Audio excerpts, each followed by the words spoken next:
News out of Bloomington, Indiana. This morning, police arrested a former Weld County law enforcement officer, Tom Fallis, for the 2012 murder of his wife, Ashley. Back in April, Fox 31 Denver's Justin Joseph uncovered new evidence in the investigation, prompting the Evans Police Department to reopen the investigation and turn it over to an independent police department after allegations their department covered up key facts in the murder. Justin Joseph is live now for us in Bloomington. Justin?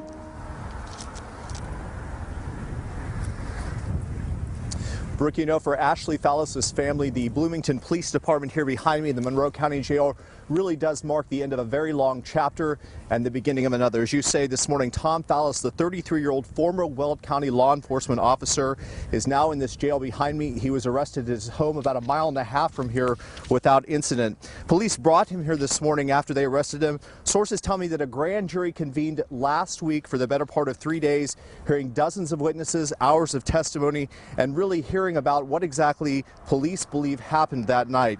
Yesterday morning, they returned a true bill indicting Tom Fallis for his wife's 2012 murder. As of course, this is something that the family has been hoping for.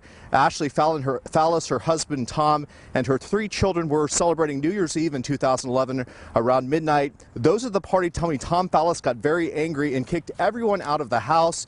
Even though Fallis has always maintained he and his wife did not fight that night, these pictures and witnesses tell a very different story. As you can see here, the room was in disarray and neighbors say they heard screaming. Despite all of this, Evans police closed the case almost immediately as a suicide, raising some very serious questions about whether or not they were protecting one of their own. Then in April, after our 2-year investigation, we found Nick Glover. What he told us blew the cover off this investigation. He described what he says he heard Tom Fallis say outside his window the night of Ashley's death. I saw him walk out, so we all ducked underneath the windowsill, and his parents were standing outside close to our green electrical box, and he's saying, "Oh my God, I can't believe I did it. Oh my God, what have I done? Oh my God, what have I done?"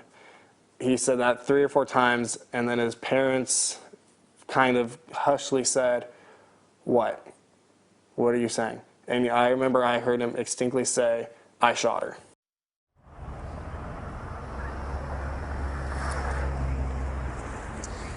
Now, at this point, we believe Nick Glover was one of those witnesses who testified to the grand jury. What I can tell you is that Ashley's parents, Jenna Fox and Joel Ginden, flew into town last night. They are here hoping to get custody, at least temporarily, of Tom Fallis' 3 children, their grandchildren. The children are in school right now, and so all of that is being worked out behind the scenes. As far as what happened this morning, what I can tell you is we were waiting in the neighborhood. We had word that this arrest may come down. We saw several police go to Mr. Fallis' home. They went inside the home. About 5 minutes later, they brought him out. He was in handcuffs. We have all of that video. We're going to work to get that back to the station.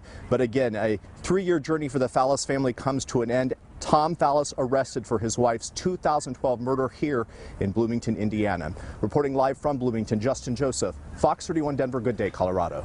Justin, you saw him arrested. Did he have anything to say? Did he seem to have any sort of reaction while being arrested as you guys were watching it happen?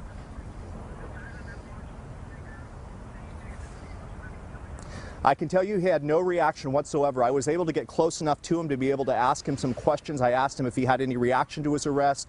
He simply did not say anything. I asked him if he killed his wife repeatedly. He simply did not say anything and stared forward. I can also tell you that when he was put in the back of the police car, police read him his Miranda rights. The door was open. I was able to speak with him then, but at this point he really just didn't have anything to say. I think I can represent that he looked like he was in shock. Again, I can tell you from hearing from sources, he thought this investigation was closed when the detective, Michael Yates, who there were allegations that he engaged in some sort of a cover-up, was cleared of any criminal wrongdoing this past summer. Fallis at that point thought that that was the end of this case completely. Of course, Detective Yates is now the subject of an internal investigation of the police department, but again, a lot of those details still yet to be worked out from here in Bloomington, Indiana. Justin Joseph breaking the story for us in Bloomington. Justin, thank you. Huge developments on a big story. A police officer from Colorado arrested, accused of murder. So we will have much more throughout the day on KDVR.com and here on Fox 31 Denver.